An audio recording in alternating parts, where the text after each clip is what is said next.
ताज्या बातम्यांसाठी MH41 news चॅनलला सबस्क्राईब करा आणि बेल आयकॉनला प्रेस करा.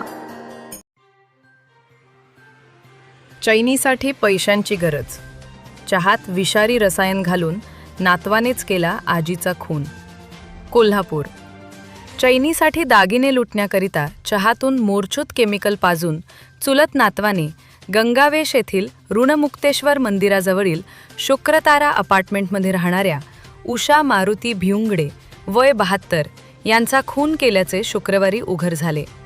या प्रकरणी स्थानिक गुन्हे अन्वेषण शाखेने तातडीने तपासाची चक्रे फिरवून त्यांचा नातू प्रेम परशुराम भिवंगडे वय 20 राहणार Chintamani park, Phulewadi ring road, Kolhapur याला अटक केली. त्याने चैनीसाठी पैशांची गरज असल्याने सोन्याचे दागिने लुटण्यासाठी खून केल्याची कबुली पोलीस तपासात दिली. पोलिसांनी सांगितले की उषा भिवंगडे या पतीसह राहत होत्या. काही दिवसांपूर्वी त्यांच्या पतीचे निधन झाल्याने त्या एकट्याच घरी राहत होत्या. त्यानंतर पुतण्या परशुराम त्यांना औषधे व इतर मदत करत असे. सोमवारी उषा या घरी बेशुद्ध पडल्या होत्या. त्यावेळी परशुराम याने त्यांना उपचारासाठी CPR मध्ये दाखल केले. मात्र त्या उपचारापूर्वीच मयत झाल्याचे डॉक्टरांनी सांगितले.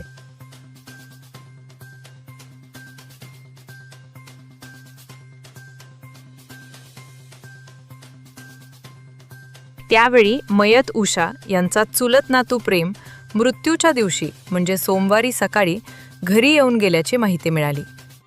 पोलीस पथकाने तांत्रिक व गोपनीय माहितीच्या आधारे प्रेम भिवंगडे याला त्याच्या राहत्या घरातून ताब्यात घेतले.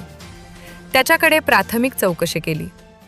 त्यावेळी त्याने सुरुवातीला उडवाउडवीची उत्तरं दिली. त्याला विश्वासात घेऊन सखोल चौकशी केली असता त्याने चैनीसाठी पैशांची गरज होती. त्याला उषा यांचे दागिने लुटायचे होते. म्हणून सोन्यात वापरण्यात येणारे मोरचूद हे केमिकल मानवी जीवितास अपायकारक आहे याची माहिती असताना ते चहामध्ये टाकले. तो चहा उषा यांना दिला. त्या चहा प्यायल्यानंतर बेशुद्ध पडल्या व त्यातच त्यांचा मृत्यू झाला. पोलीस अधीक्षक योगेश कुमार गुप्ता, अतिरिक्त पोलीस अधीक्षक डॉक्टर धीरज कुमार, पोलीस उपअधीक्षक प्रिया पाटील यांच्या मार्गदर्शनाखाली पोलीस निरीक्षक सुशांत चव्हाण यांच्या नेतृत्वाखाली तपास केला.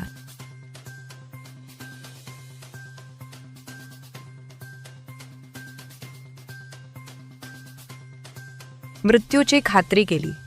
दागिने लुटले. मयत झाल्याची खात्री झाल्यानंतर प्रेम याने उषा यांच्या दोन्ही हातातील सोन्याच्या 6 पाटल्या, गळ्यातील 2 सोन्याच्या चेन, उजव्या कानातील फूल अशा सोन्याच्या दागिन्यांची चोरी केली. उषा या वयोवृद्ध असल्याने त्यांचा नैसर्गिकरित्या मृत्यू झाल्याचा बनाव केला. त्याने खुनाची कबुली दिल्यानंतर त्याला पोलिसांनी अटक केली.